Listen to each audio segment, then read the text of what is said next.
અન્નપૂર્ણા રસોઈ ઘરમાં તમારું સ્વાગત છે. તો ચાલો આજે આપણે રાયતા મરચા કરવાના છે, કાં તો આથેલા મરચા પણ કહેવાય. તો આ રીતે આપણે એકદમ લીલાછમ અને તાજા મરચા લીધા છે, ધોઈ અને લૂસી અને એકદમ કોરા કરી લીધા છે. હવે આપણે આને સમારી લઈશું.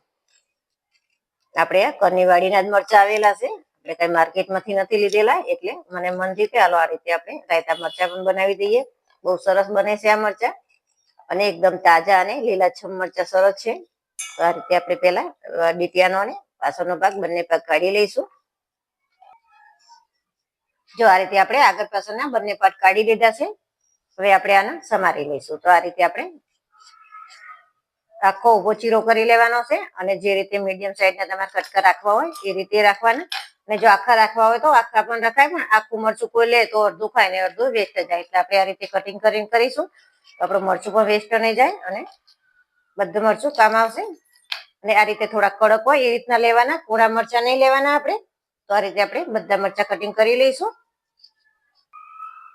જો આ રીતે આપણે બધા મરચા સમારી લીધા છે. આમાંથી આપણે બીનો ભાગ નથી કાઢ્યો, બીનો ભાગ અંદર જ રહેવા દેવાનો છે. હવે આપણે આમાં મીઠું નાખીશું. તો આપણે 2 ચમચી મીઠું નાખીશું. તો તમે જે રીતે મરચા વધારે કે ઓછા લીધા હોય એ પ્રમાણે મીઠું નાખવાનું. 1 ચમચી આપણે હળદર નાખીશું. બધી વસ્તુ આપણે આ રીતે મિક્સ કરી લઈશું.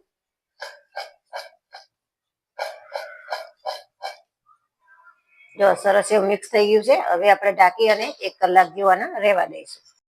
ચાલો હવે આપણે મરચા જોઈ લઈએ. 1 થી 1.5 કલાક જેવું થઈ ગયું છે, અને જો હળદર અને મીઠું સરસ અંદર પડી ગયા છે. અને આ રીતે આપણે જોઈએ તો જો એનું પાણી પણ નીચે આવી ગયું છે, જોઈ લો. હવે આપણે આ પાણીમાંથી મરચાં કાઢી લેવાના છે. આ રીતે નિતારી આ રીતે આપણે એક જારી લઈ લીધી છે. આની જગ્યાએ તમે કોઈ કપડું લઈ લો તો એ પણ હાલે. એની અંદર આપણે મરચાંને સૂકવી દેવાના છે, એટલે કે આપણે થોડા કોરા મરચાં કરી દેવાના છે. આ રીતે આપણે બધા મરચાં નિતારી અને સૂકવી દઈશું.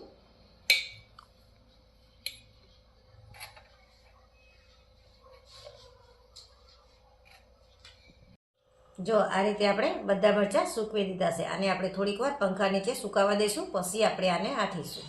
ચલો આ રીતે જો મરચાં આપણે સરસ કોરા થઈ જશે. મેં પંખા નીચે અડધી કલાક જેવું રાખ્યા હતા. હવે આપણે 3 ચમચી રાઈના કુડિયા લીધા છે. ચપટી આપણે હિંગ નાખીશું. ચપટી આપણે હળદર નાખીશું, અડધી ચમચીથી ઓછી. અને મીઠું અને હળદર બંને આપણે પહેલાં નાખેલું હતું, એટલે આપણે અત્યારે થોડુંક નાખવાનું છે. અડધી ચમચીથી ઓછું આપણે મીઠું નાખીશું.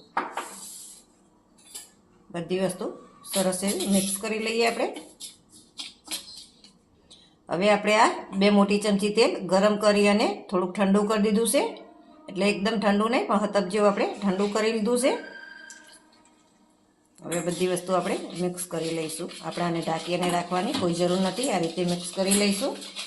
અને જો આમાં તમારે મેથીના કુડિયા, વરિયાળી એ કોઈ વસ્તુ નાખવી હોય તો પણ તમે મિક્સરમાં થોડુંક પીસી અને ધાણા એ બધી વસ્તુ તમે મિક્સરમાં પીસી અને તમે નાખી શકો છો. પણ મારા મરચાં 100 થી 150 ગ્રામ જેટલા જ છે, એટલે મેં એ બધી વસ્તુ નથી નાખી. આ રીતે પણ બહુ સરસ થાય છે. આ થોડુંક ઠંડુ થાય પછી આપણે મરચાં નાખીશું એની અંદર. જો આ રીતે આપણે તેલ અને કુડિયા સરસ ઠંડા થઈ ગયા છે. હવે આપણે આની અંદર મરચાં નાખી દઈશું અને સરસ એવું મિક્સ કરી લઈશું. આ રીતે થોડું કોળું વાસણ લેવાનું, એટલે મિક્સ કરતા ફાવે આપણને.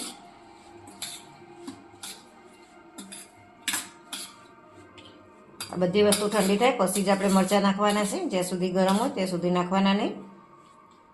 હવે આપણે આની અંદર લીંબુનો રસ નાખીશું. આપણે એક મોટા લીંબુનો રસ લીધો છે, એ નાખીશું.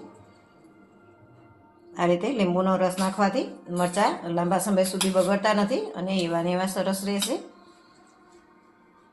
હવે આપણે આને ઢાંકી અને 1 દિવસ આ રીતે વાસણમાં જ રાખીશું, એટલે આપણને થોડીક વારે 1 2 કલાકે આ રીતે હલાવવા હોય તોય હલાવી શકીએ. પછી આપણે કાચની કોઈ બોટલમાં ભરી લઈશું.